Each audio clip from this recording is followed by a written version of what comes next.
दिया है, 2.5 महीने से ऊपर आपने बिताया है, तो हम आपसे थोड़ा सा समझना ये चाह रहे हैं कि किस तरह का माहौल था और किन वजहों से टीएमसी को ये हार मिली है और बीजेपी जीती है। कुछ पॉइंट्स आपने वहां नोट किए होंगे कि ये जरूरी पॉइंट 3 वजह से यहाँ मिली। देखिए, जो हमने देखा बंगाल को मुख्य धारा से, वहां के मानुष को मुख्य धारा से जो रोका गया, पूरे देश के अंदर सब जगह पर 7वां वेतन आयोग लागू है सरकारी कर्मचारियों का, लेकिन बंगाल में 5वां वेतन आयोग। माननीय प्रधानमंत्री जी ने खुले मंच से कहा कि जैसे ही मेरी सरकार बनेगी उसमें निश्चित तौर से हम 45 दिन के अंदर 7वां वेतन आयोग लागू करेंगे। क्योंकि सरकारी कर्मचारी एक बड़ी तादाद में है, कर्मचारी जो वर्तमान में है वो भी, जो रिटायर हो चुके हैं, उन सब परिवारों के साथ ये अत्याचार कर रही थी। और जैसे माननीय प्रधानमंत्री जी सबको मालूम है, जो कहते हैं वो करते हैं।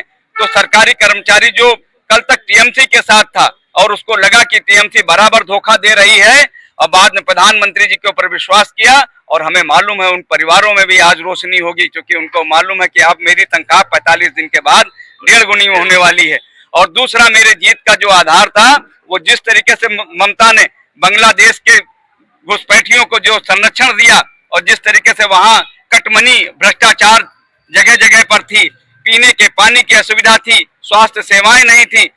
आप पूरे देश में आप जानते हैं कि प्रधानमंत्री जी ने 5 लाख का बीमा गरीबों को दे रखा है, लेकिन बंगाल की ममता सरकार ने वहां 5 लाख का बीमा नहीं दिया था, जिसके पीछे वहां की जनता अपने माता पिता का, बूढ़े माता पिता का इलाज नहीं करा पा रही थी। ऐसी तमाम समस्याएं थी, पीने के लिए पानी नहीं थी, स्वास्थ्य सेवाएं बिगड़ी थी। और यहाँ तक आपको बतावें, मुझे कहने में संकोच नहीं है कि कभी बंगाल पूरे देश के नौजवानों को रोजगार देता था, लेकिन लगातार जैसे सीपीएम की सरकार हो और चाहे टीएमसी की सरकार हो, इन लोगों ने वहां के उद्योग घरानों को बंद करने का काम किया, और जब बंद कराने का काम किया तो वहां रोजगार नहीं था।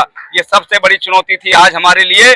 आज बंगाल में हमारी सरकार बनने के बाद सबसे पहली प्रधानमंत्री जी ने कहा है कि हम स्वास्थ्य सेवाएं बहाल करेंगे और निश्चित तौर से नौजवानों को रोजगार देंगे। आज बंगाल का पढ़ा लिखा नौजवान पूरे देश के अंदर कोने कोने में जा रहा है, वो अपने बूढ़े माँ बाप को छोड़ के जा रहा है।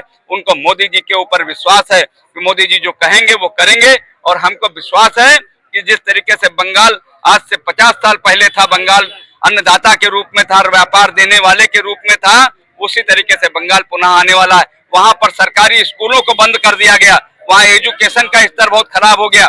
सरकार की, केंद्र सरकार की योजनाएं जो आती थी वो कटमनी के रूप में चल रही थी, चलने के लिए सड़कें नहीं, पीने के लिए पानी नहीं, वहां स्वास्थ्य सेवाएं नहीं। और यहाँ तक कि आपको बता दें, वहां जो क्लब कल्चर था, टीएमसी के लोग क्लब चलाते थे, अगर कोई मकान अपने अपने मकान में 2 बोरी सीमेंट भी लगवाना चाहता है तो उसे कटमनी देनी पड़ती थी क्लब में, तब उसको मजदूर और लेबर मिलते थे, और नहीं तो वो अपने घर को बनवा नहीं सकता था।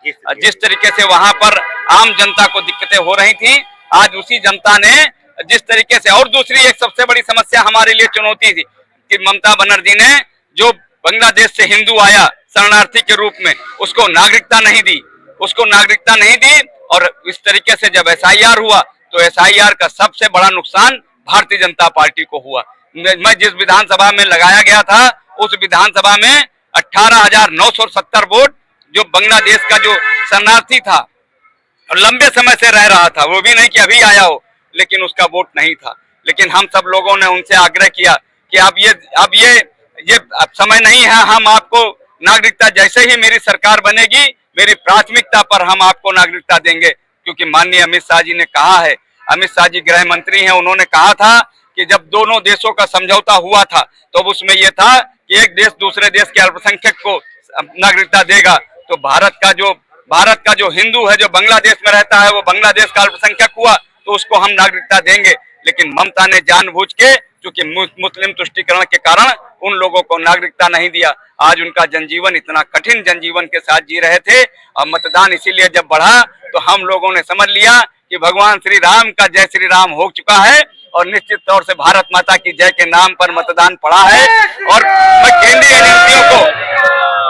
एजेंसियों को भी धन्यवाद देता हूं, चुनाव आयोग को भी धन्यवाद देता हूं कि जिस तरीके से पहली बार बंगाल की धरती पे ईमानदारी से मतदान हुआ है, ईमानदारी से केंद्रीय एजेंसियों ने काउंटिंग के दौरान सहयोग किया है, मैं उनको भी धन्यवाद देता हूं।